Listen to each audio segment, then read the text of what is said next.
you never thought that I'd be standing up here. My remarks today are the fourth set of remarks in a series of China speeches that I asked National Security Advisor Robert O'Brien, FBI Director Chris Wray, and the Attorney General Barr to deliver alongside me. We had a very clear purpose, a real mission, was to explain the different facets of America's relationship with China. The massive imbalances in that relationship that have built up over decades, and the Chinese Communist Party's designs for hegemony. Our goal was to make clear that the threats to Americans that President Trump's China policy aims to address are clear, and our strategy for securing those freedoms established. You know, Ambassador O'Brien spoke about ideology. FBI Director Wray talked about espionage. Attorney General Barr spoke about economics. And now my goal today is to put it all together for the American people and detail what the China threat means for our economy, for our liberty, and indeed for the future of free democracies around the world. Next year marks half a century since Dr. Kissinger's secret mission to China, and the 50th anniversary of President Nixon's trip isn't too far away in 2022. You know, the world was much different then. We imagined engagement with China would produce a future with bright promise of comedy and cooperation. But today we're all still wearing masks and watching the pandemic's body count rise because the CCP failed in its promises to the world. We're reading every morning new headlines of repression in Hong Kong and in Xinjiang. We're seeing staggering statistics of Chinese trade abuses that cost American jobs and strike enormous blows to the economies all across America, including here in Southern California. And we're watching a Chinese military that grows stronger and stronger and indeed more menacing. I'll echo the questions ringing in the hearts and minds of Americans from here in California to my home state of Kansas and beyond. What do the American people have to show now, 50 years on, from engagement with China?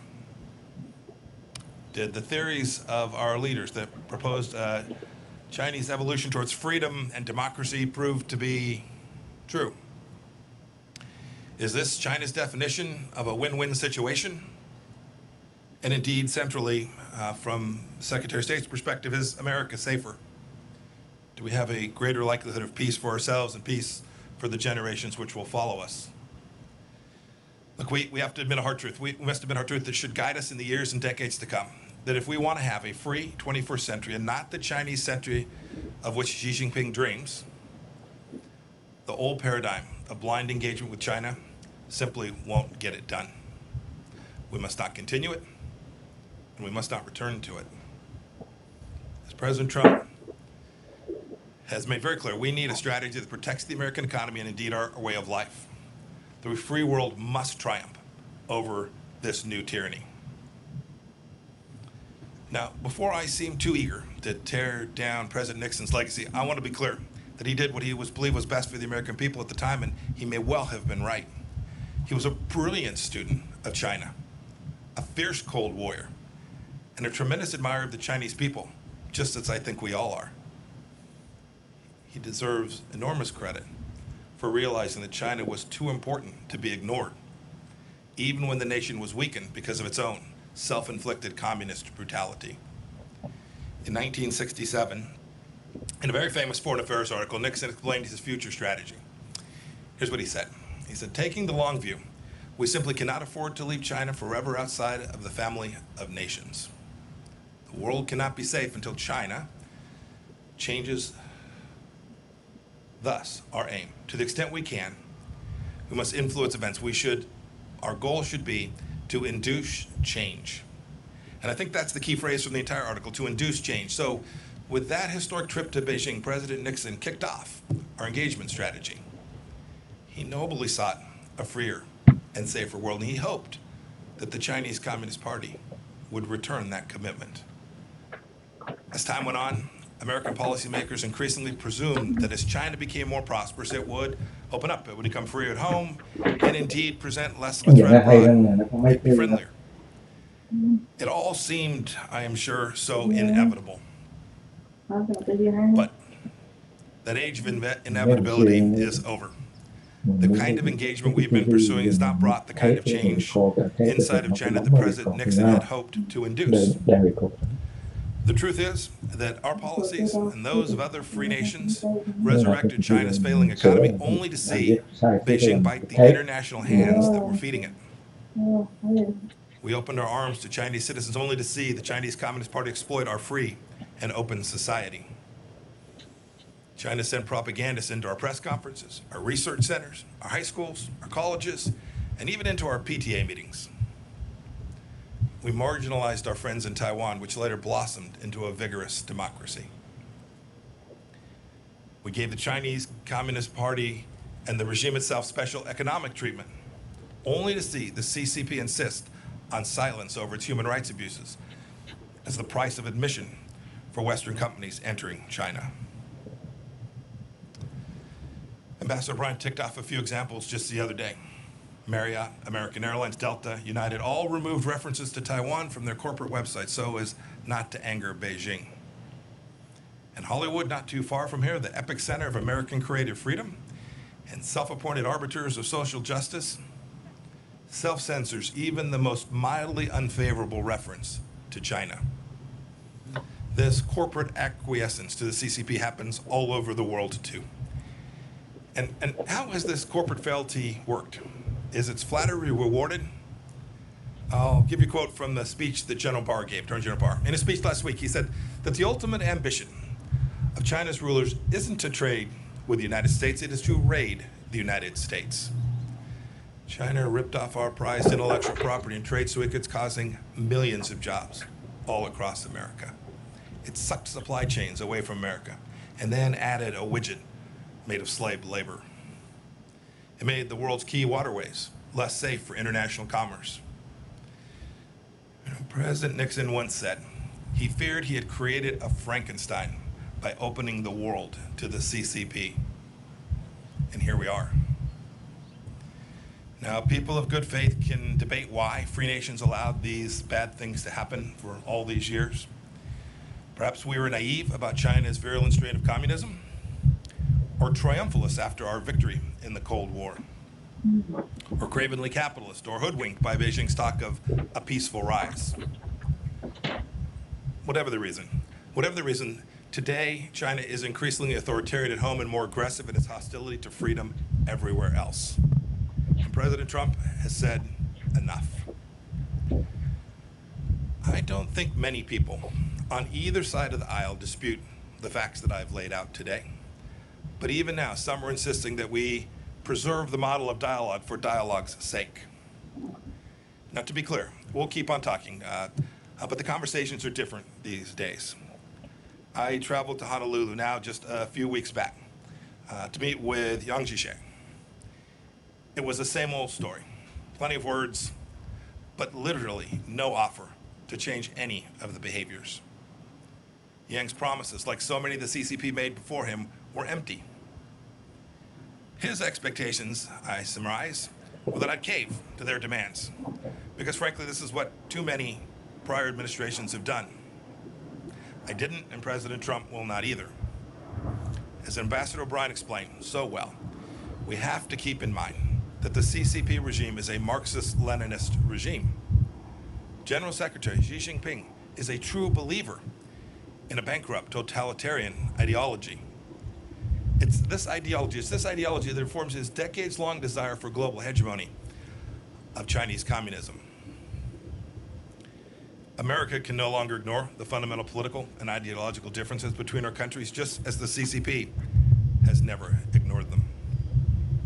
My experience in the House Intelligence Committee, and then as director of the Central Intelligence Agency, and my now 2+ years as America's Secretary of State have led me to this central understanding that the only way to truly change communist China is to act not on the basis of what Chinese leaders say, but how they behave. And you can see American policy responding to this conclusion. President Reagan said that he dealt with the Soviet Union on the basis of trust but verify.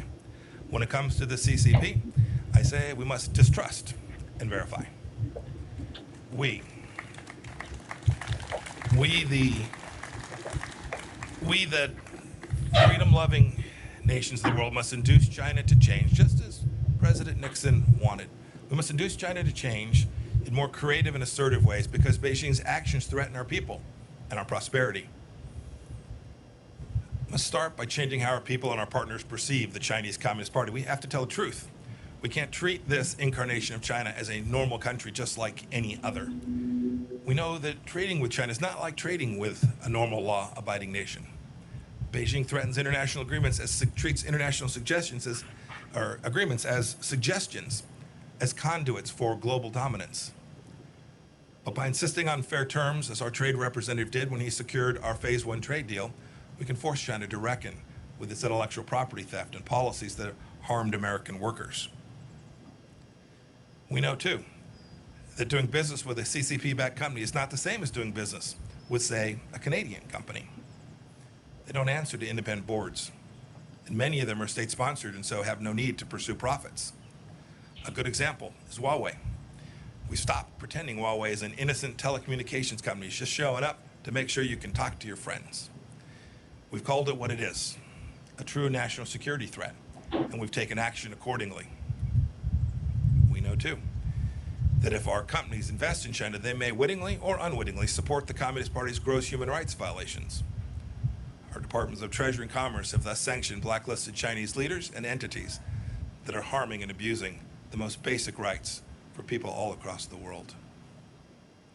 Several agencies have worked together on a business advisor to make certain that our CEOs are informed of how their supply chains are behaving inside of China. We know too that not all Chinese students and employees are just normal students and workers that are coming here to make a little bit of money and to garner themselves some knowledge. Too many of them come here to steal our intellectual property and to take this back to their country. The Department of Justice and other agencies have vigorously pursued punishment for these crimes. We know that the People's Liberation Army is not a normal army too. Its purpose is to uphold the absolute rule of the Chinese Communist Party elites and expand a Chinese empire, not to protect the Chinese people. And so our Department of Defense has ramped up its efforts, freedom of navigation operations out throughout the East and South China Seas and in the Taiwan Strait as well. And we've created a space force to help deter China from aggression on that final frontier.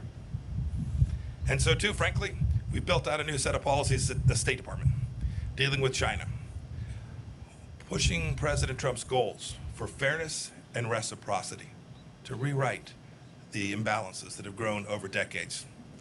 Just this week, we announced the closure of the Chinese consulate in Houston because it was a hub of spying and intellectual property theft. We reversed 2 weeks ago 8 years of cheek turning with respect to international law in the South China Sea. We've called on China to conform its nuclear capabilities to the strategic realities of our time. And the State Department at every level, all across the world, has engaged with our Chinese counterparts simply to demand fairness and reciprocity. But our approach can't just be about getting tough. That's unlikely to achieve the outcome that we desire. We must also engage and empower the Chinese people, a dynamic, freedom-loving people who are completely distinct from the Chinese Communist Party. That begins with in-person diplomacy. I've met Chinese men and women of great talent and diligence wherever I go. I've met with Uyghurs and ethnic Kazakhs who have escaped Xinjiang's concentration camps. I've talked with Hong Kong's democracy leaders, from Cardinal Zen to Jimmy Lai. 2 days ago, in London, I met with Hong Kong freedom fighter Nathan Law. And last month, in my office, I heard the stories of Tiananmen Square survivors. One of them's here today. Wang Dan was a key student who has never stopped fighting for freedom for the Chinese people. Mr. Wang, will you please stand so that we may recognize you?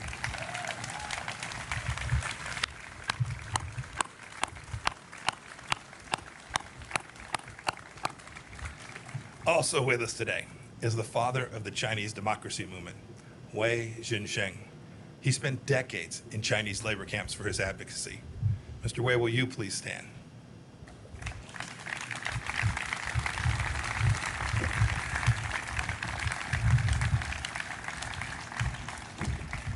You know, I grew up and served my time in the Army during the Cold War, and if there's one thing I learned, communists almost always lie.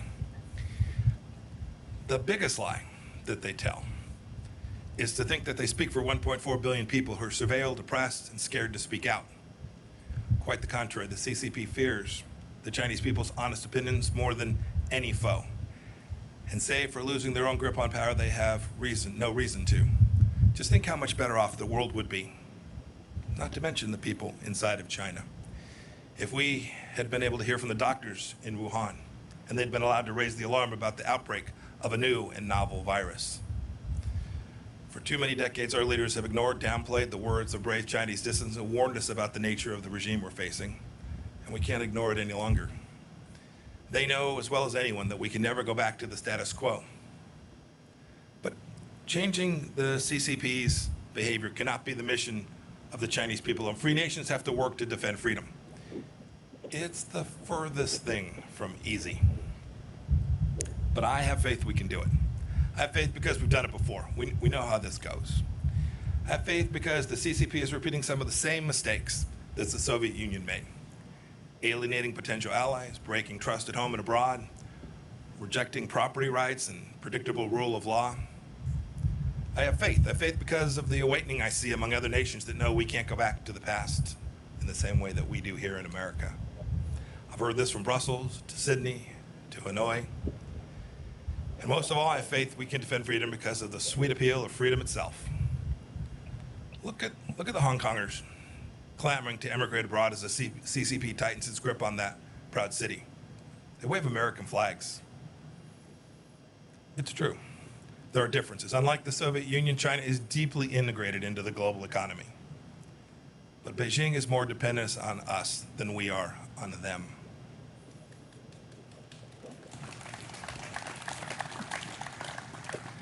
Look, I reject the notion that we're living in an age of inevitability, that some trap is preordained, that CCP supremacy is the future. Our approach isn't destined to fail because America is in decline. As I said in Munich earlier this year, the free world is still winning. We just need to believe it and know it and be proud of it. People from all over the world still want to come to open societies. They come here to study. They come here to work. They come here to build a life for their families. They're not desperate to settle in China. It's time. It's great to be here today. The timing is perfect. It's time for free nations to act. Not every nation will approach China in the same way, nor should they. Every nation will have to come to its own understanding of how to protect its own sovereignty, how to protect its own economic prosperity, and how to protect its ideals from the tentacles of the Chinese Communist Party. But I call on every leader of every nation to start by doing what America has done, to simply insist on reciprocity, to insist on transparency and accountability from the Chinese Communist Party. It's a cadre of rulers that are far from homogeneous, and these simple and powerful standards will achieve a great deal. For too long, we let the CCP set the terms of engagement, but no longer. Free nations must set the tone. We must operate on the same principles. We have to draw common lines in the sand that cannot be washed away by the CCP's bargains or their blandishments. Indeed, this is what the United States did recently when we rejected China's unlawful claims in the South China Sea once and for all, as we have urged countries to become clean countries so that their citizens' private information doesn't end up in the hand of the Chinese Communist Party. We did it by setting standards. Now, it's true, it's difficult. It's difficult for some small countries. They fear being picked off. Some of them, for that reason, simply don't have the ability or the courage to stand with us for the moment. Indeed, we have a NATO ally of ours that hasn't stood up in the way that it needs to with respect to Hong Kong because they fear Beijing will restrict access to China's market. This is the kind of timidity that will lead to historic failure, and we can't repeat it. We cannot repeat the mistakes of these past years. The challenge of China demands exertion, energy from democracies, those in Europe, those in Africa, those in South America, and especially those in the Indo-Pacific region. And if we don't act now, ultimately, the CCP will erode our freedoms and subvert the rules-based order that our societies have worked so hard to build. If we bend the knee now, our children's children may be at the mercy of the Chinese Communist Party, whose actions are the primary challenge today in the free world. General Secretary Xi is not destined to tyrannize inside and outside of China forever unless we allow it. Now, this isn't about containment. Don't buy that. It's about a complex new challenge that we've never faced before. The USSR was closed off from the free world. Communist China is already within our borders. So we can't face this challenge alone. The United Nations, NATO, the G7 countries, the G20, our combined economic, diplomatic, and military power is surely enough to meet this challenge if we direct it clearly and with great courage. Maybe it's time for a new grouping of like-minded nations, a new alliance of democracies. We have the tools. I know we can do it. Now we need the will. To quote scripture, I ask, is our spirit willing, but our flesh weak? If the free world doesn't change, Communist China will surely change us. There can't be a return to the past practices because they're comfortable or because they're convenient. Securing our freedoms from the Chinese Communist Party is the mission of our time, and America is perfectly positioned to lead it because our founding principles give us that opportunity.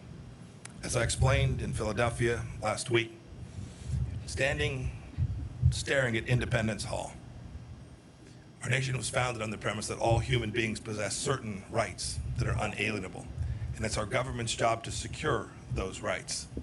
It is a simple and powerful truth. It's meant as a beacon of freedom for people all around the world, including people inside of China. Indeed, Richard Nixon was right when he wrote in 1967 that the world cannot be safe until China changes. Now it's up to us to heed his words. Today, the danger is clear, and today the awakening is happening. Today, the free world must respond. We can never go back to the past. May God bless each of you. May God bless the Chinese people. And may God bless the people of the United States of America. Thank you all.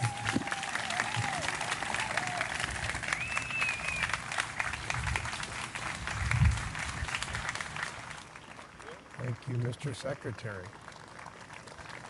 Please be seated. I'm Hugh Hewitt, the president of the library, and Secretary Pompeo graciously invited some questions as I was listening. Thank you for joining us, Mr. Secretary, at the Nixon Library. My first question has to do with the context of the president's visit in 1972. You mentioned the Soviet Union was isolated, but it was dangerous. He went to the People's Republic of China in 1972 to try and ally and combine interest with them against the Soviet Union. It was successful. Does Russia present an opportunity now to the United States to coax them into the battle to be relentlessly candid about the Chinese Communist Party? So I do think there's that opportunity. That opportunity is born of the relationship, the natural relationship between Russia and China. And we can do something as well. There are places where we need to work with Russia. Today, or tomorrow, I guess it is, our teams will be on the ground with the Russians working on a strategic dialogue to hopefully create the next generation of arms control agreements like Reagan did. It's in our interest, it's in Russia's interest. We've asked the Chinese to participate. They've declined to date. We hope they'll change their mind. It's these kind of things, these proliferation issues, these big strategic challenges that if we work alongside Russia, I'm convinced we can make the world safer. And so I think there is a place for us to work with the Russians to achieve a more likely outcome of peace, not only for the United States, but for the world. President Nixon also put quite a lot of story in personal relationships over many years with individuals. That can lead wrong. President Bush famously misjudged Vladimir Putin and said so afterwards. You have met President Xi often. Is the General Secretary of the Chinese Communist Party someone with whom we can deal on a transparent and reliable basis, in your opinion, based on your personal diplomacy with him? So the meetings that I've had and the meeting that the president we've had, they've been good, frank conversations. He is the most powerful leader of China since Mao. He has also, in many ways, deinstitutionalized the Chinese Communist Party. thus giving him even more capacity and more power. But I think the way to think about it is how I spoke about this today. It's about actions. And so how one evaluates one's counterparts sitting across the table from them is important to think about how you can find common understandings and make progress. But in the end, it's not about what someone says or the agreement that they sign, but are they prepared to lead, to do the things that they committed to? Are they prepared to fulfill their promises? And we've watched this China walk away from their promises to the world on Hong Kong. We watched their General Secretary Xi promised President Obama in the Rose Garden in 2015 that he wouldn't militarize the South China Sea. Google the South China Sea and arms. You'll see another promise broken. So in the end, from my perspective, it's much more important to watch how leaders behave and how they lead than what it is you think when you have a chance to talk to them on the phone or meet them in person. Mr. Secretary, you said this is not containment. I heard that very clearly. I have read the 3 previous speeches by Ambassador O'Brien, Director Wray, Attorney General Barr, and now listen to you very closely. It isn't containment, but it is a fairly comprehensive, multidimensional, relentlessly objective candor. Is that dangerous in a world that's not used to speaking clearly about delicate subjects? You know, my experience, and I think President Trump's experience too in his life as a businessman, is the best policy is always true candor. Identifying the places that you have a red line, identifying places that you have a real interest, making clear if there's places where you don't, and there's things that you can work on alongside each other.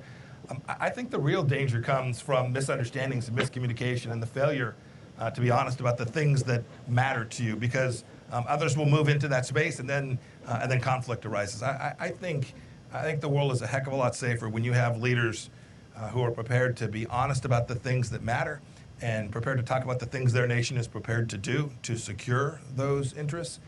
And you can reduce risk by these conversations so long as you're honest about it. So I don't think it's dangerous. I think it's just the opposite of that. You also said, and I'm sure the speech will be known as the distrust but verify speech. When you distrust but verify, that still premises verification is possible. It is still possible to do agreements and to verify them, correct? It is. Yeah, you can still do it. Each nation's got to be prepared for a certain amount of intrusiveness connected to that.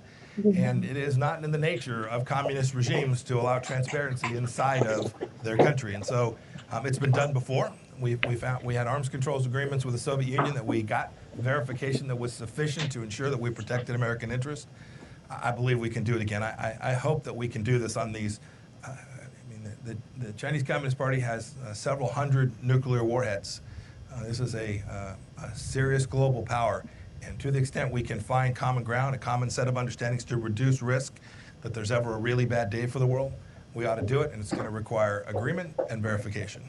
Ambassador Richard Haass, who is now chairman of the Council on Foreign Relations, said very recently, it may have been yesterday, it might have been this morning, I saw it this morning preparing, quote, Secretary Pompeo doesn't speak of China, but of the Chinese Communist Party if there is a China, as if there were a China apart from the party.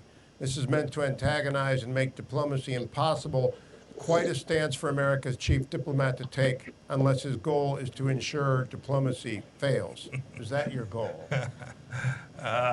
Goodness. Where to begin? Here's where I'll begin. It's a bit patronizing to the people of China to make such an assertion that they're not free-thinking beings, that they're not rational people who were given they too were made in the image of God, right? They have all the capacity that anybody in the world does. So to somehow think that we ought to ignore the voices of the people of China seems to me the wrong approach. It is true. The Chinese Communist Party is a one-party rule, and so we will deal with the Chinese Communist Party as the head of state for China, and we need to engage in dialogue. But it seems to me we would dishonor ourselves and the people of China if we ignored them. Now, Ambassador O'Brien, whose speech you referenced, put heavy emphasis on the ideology of Marxist-Leninism. It was almost quaint to hear that conversation again. It's gone from our vocabulary. Does the American people, and especially the American media, need to reacquaint itself with what Marxist-Leninists believe because the CCP genuinely does believe it? You know, I always get in trouble, Hugh, when I comment on the media. So So I'll say this much. For those of us who have lived and seen and observed, there are other Marxist-Leninist nations today as well, and have seen, they believe, they have an understanding, a central understanding of how people interact and how societies ought to interact. And it is certainly the case today that the leadership in China believes that. We should acknowledge that, and we should make sure that we don't for a moment think that they don't believe it. It's what Ambassador Bryan's speech was about. It was the fact it was acknowledged that they believe it and recognizing that we have to respond in a way that reflects our understanding of the way they view the world. Let's not talk about the American media. I want to talk about the Chinese media for a moment. They are aggressive, to say the least. And right now they are aggressively defending, for example, TikTok. A small question within a large question. Is TikTok capable of being weaponized? Is that an example of what's going on? And generally, Chinese media has become far more aggressive than I've seen in 30 years since I was at the library the first time of watching it. Is that something you've noticed as well? Yes, they're very aggressive. Two pieces to this. One you hit upon. One is I'll describe as their technology media. Without singling out any particular business, our view of these companies is we're neither for or against the company. We're about making sure that we protect the information that belongs to each of you, your health records, your face, if it's a facial recognition software, your address, all the things that you carry that you want to make sure the Chinese Communist Party doesn't have. We have a responsibility to make sure that the systems that you're using don't give them access to that. And so whether it's the efforts we made against Huawei or the work that we're doing on other software firms, the American task is to protect the American people and their information. The second piece of this has to do with their what I'll call the state-sponsored media of China and their disinformation. You should know, and this is where I am concerned about the American media too. These are state-sponsored media organizations that take their messaging from the Chinese Communist Party each day. When American institutions pick up those storylines and carry them forward, they are in fact propagating Chinese propaganda, and we all ought to be wise to that. There was an editorial in the New York Times yesterday by someone who had a clear view that was antithetical to the American way of life. The New York Times ran it straight up without comment, forwarding, although albeit in the opinion section, but propagating Chinese propaganda. That is certainly not instructive when they're telling senators from Arkansas they can't simply talk about American freedom in that same media outlet. You mentioned that a lot of corporate America, and you mentioned specifically Hollywood, have got deep intertwinement with the Chinese economy. So I don't want to talk about soft power, I want to talk about soft appeasement. One of my favorite sports figures, LeBron James, falls silent when China comes up. In the new Top Gun movie, the Taiwan and Japanese patches are taken off Maverick's jacket. They're not going to be in Top Gun 2, they were in Top Gun 1. What do you say, not to those individuals, but to everyone who has an American spotlight about their responsibility to be candid about the People's Republic of China? Here's our ask. Our ask is, if you claim that you care about human rights or your social justice or these things, if you make that part of your corporate theology, then you ought to be consistent.